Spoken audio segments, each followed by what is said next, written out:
The turn of the 20th century saw a golden age of industry and prosperity in many Western countries.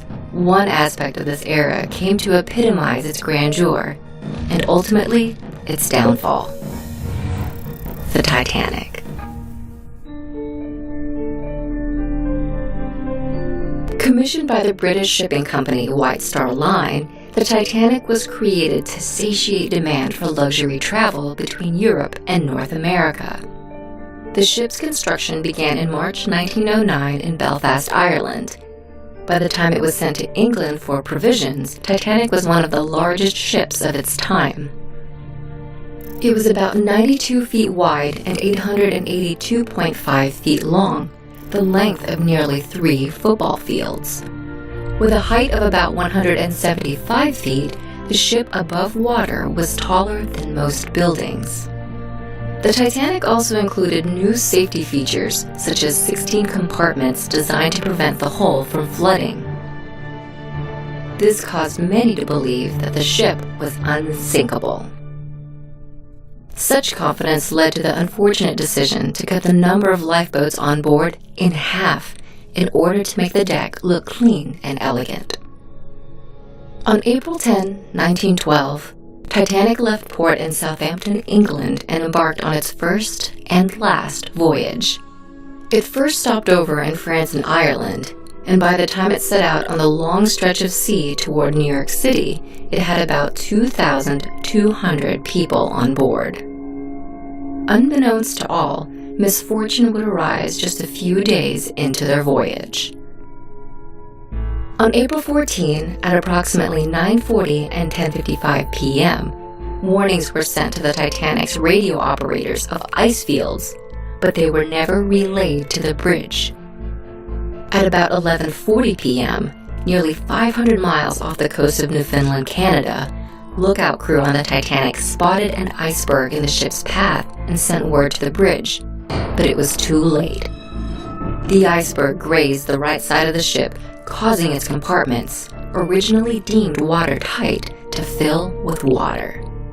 Titanic's radio operators began sending out distress signals. At 12:20 a.m., one signal reached the ship Carpathia, which began making its way to the Titanic at maximum speed. Around the same time, crew began loading women and children into the few lifeboats on board. In addition to the shortage of lifeboats, some of the ones used were not being filled to capacity, stranding even more people on the sinking ship. For the next 2 hours, the front compartments of the Titanic filled with water, causing the bow to sink and the stern to rise out of the water. At around 2:18 a.m., the ship snapped into two. The bow sank first, followed by the stern a couple minutes later. Those who went down with the ship were left in the freezing waters. Over an hour later, at about 3:30 a.m., the Carpathia arrived to pick up passengers. Of the 2,200 people on the Titanic, only 705 survived. Soon after the disaster, both the United States and Great Britain conducted investigations and developed new safety measures for ships. They required ships to maintain a 24-hour radio watch and have enough lifeboats for all on board. They also helped establish the International Ice Patrol, which monitors icebergs in the North Atlantic and warns ships of potential dangers. For decades, Titanic was lost to the sea, existing only as a ghost from a decadent past. In 1985, nearly 75 years after the ship sank, a team led by National Geographic Explorer-at-Large Bob Ballard discovered the shipwreck off the coast of Canada. That's the bow, but it's a boom.